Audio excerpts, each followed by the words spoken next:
Hali, összeállítottam neked egy kis videót, hogy hogyan tudod ezt összeállítani. Ide kell berakni a lézer fejet. Figyelned kell arra, hogy a nútokba essen bele a lézer. Nem kell nagyon megszorítani, amúgy is nehezen megy bele. Én úgy fogom neked vinni, hogy ki van véve. Megmutatom, itt van a régi elektronika, meg a hűtőborda. Ezzel szállították eredetileg, de ez egy másik vezérlőpanelhez van hozzárakva, ezért ezt az elektronikát kicseréltem, és beraktam hozzá az eredeti elektronikát, de hogyha veszel hozzá egy másik vezérlőpanel, akkor ez átcserélhető. Itt van hozzá az eredeti fej, gravírozó fej, ezt szintén oda kell berakni, én ezt sose használtam, ennek a csatlakozója megvan, hogy hova kell a panelon becsatlakoztatni, úgyhogy ez még vadi új, ezt még az előző tulaj sem használta. Jó, akkor nagyon fontos, hogy vásároltam hozzá egy ilyen sejtlemezt. Ez azért kellett, hogy a lézer fényforrással jobban lehessen a vágást csinálni. Ide a nútokba lehet szerkeszteni különböző tartóegységeket, ami tartóval fel tudod a tárgyaknak a rögzítését meg tudod csinálni. Itt látszik, hogy ide van csatlakoztatva, mindig kikapcsolt állapotban kell bármilyen csatlakoztatást, vagy bármilyen módon eszközölni, akár a vezérlőt fölrakni.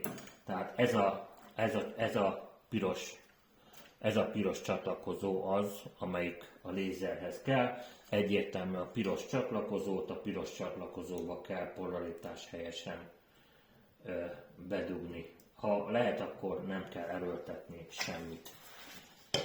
Megfordítom a panelt.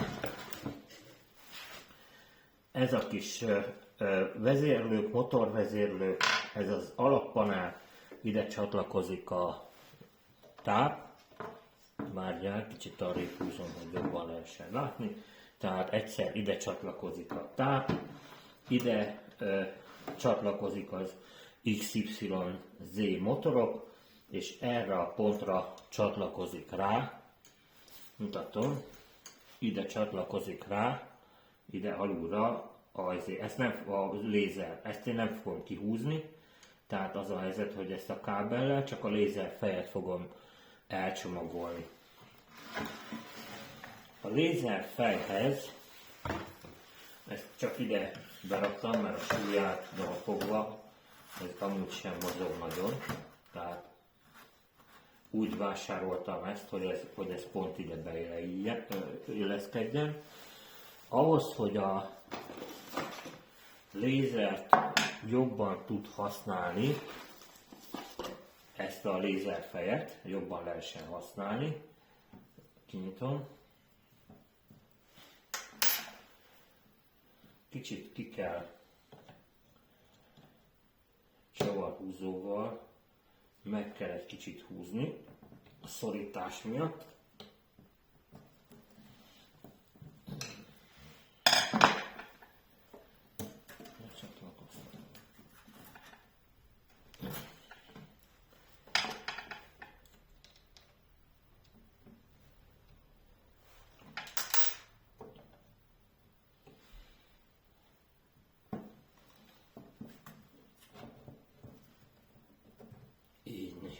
Óvatosan. Tehát a lézerfelhez tartozik egy sűrített levegős egység. Ezt a sűrített levegős egységgel ide lehet csatlakoztatni a sűrített levegőt. Ezzel a sűrített levegős egységgel lehet még jobbra, még pontosabbra csinálni a lézerfejnek a működését. Ez egyszerűen csak egy ilyen patenttal föl van rá helyezve. Jó, ezt le szoktam venni, hogy vissza lehessen rakni a helyére.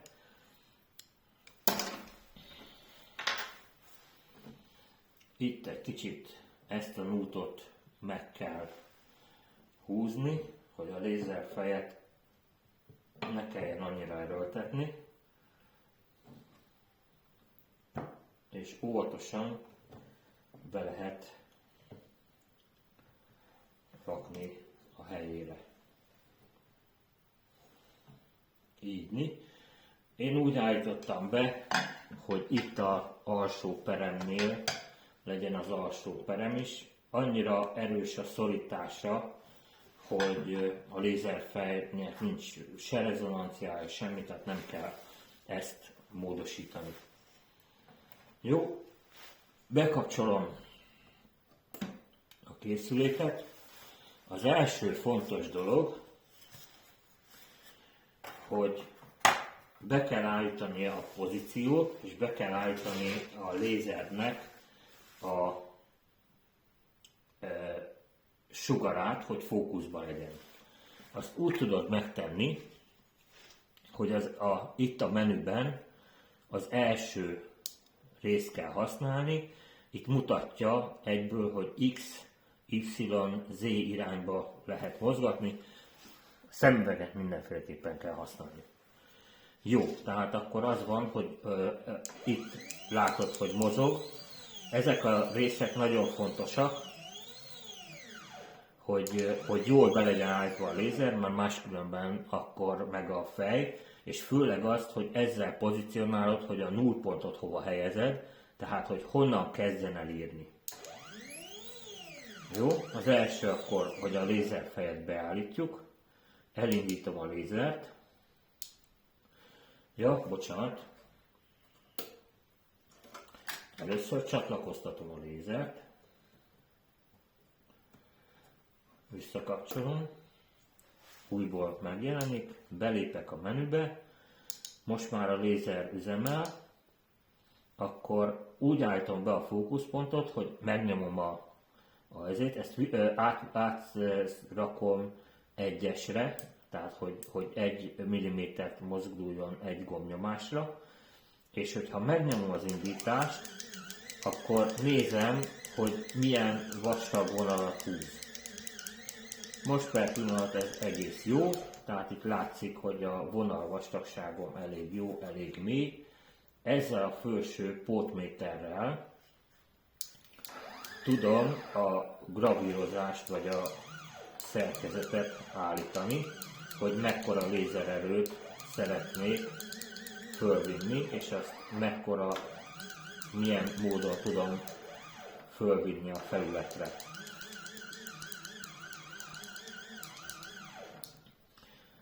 Jó, akkor fölállítom a maximális mélységre. Itt nagyon fontos a lézernél, hogy egyszerre, ugyanúgy, mint a gravírozónál vagy bármelyiknél nem fogja a lézer átvágni, vagy pedig óriási teljesítmény kell hozzá, és szétégeti a panelt, de ettől függetlenül látszik, hogy itt az egyes számon látszik, hogy teljesen kivágta, ki tudja vágni a felületet. Jó, akkor megfordítom a lemezt, fölraktam neked egy fájlt, amivel ki tudod próbálni. Ez nem a saját fájlom, mert nem tudom az enyémeim hol vannak, de egy ilyen letöltött fájlt találtam. Beállítom a nullpontot.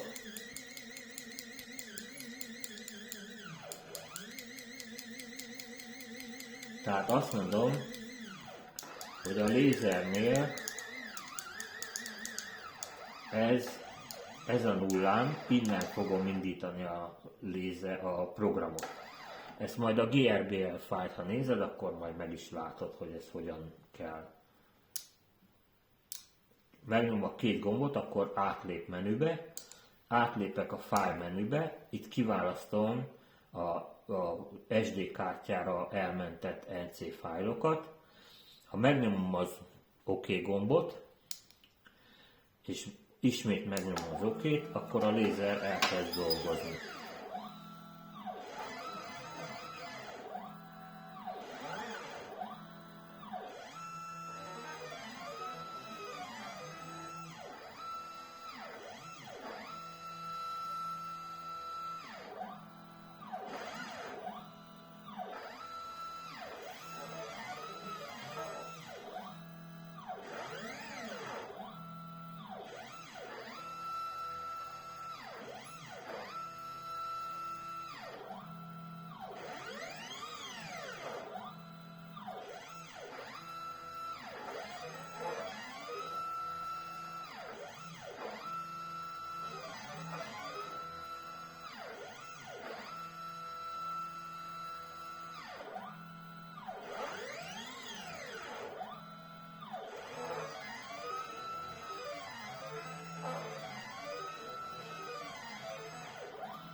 Most úgy látom, hogy ez egy gravírozó fájl, mert a Gerber fájl nem kapcsolja ki a lézert. Tehát ha úgy van megírva a Gerber fájl, hogy közben kikapcsolja a lézert, akkor az átmeneteket nem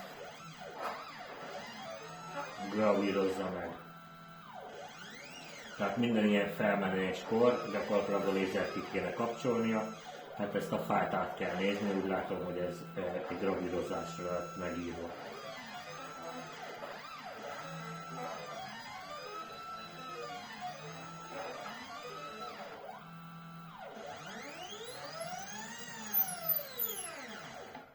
Most kapcsolta ki a lézert, jó? Tehát itt látszik, hogy ez gravírozó, és azért emeli föl mindig az eszközt, ez nem lézer.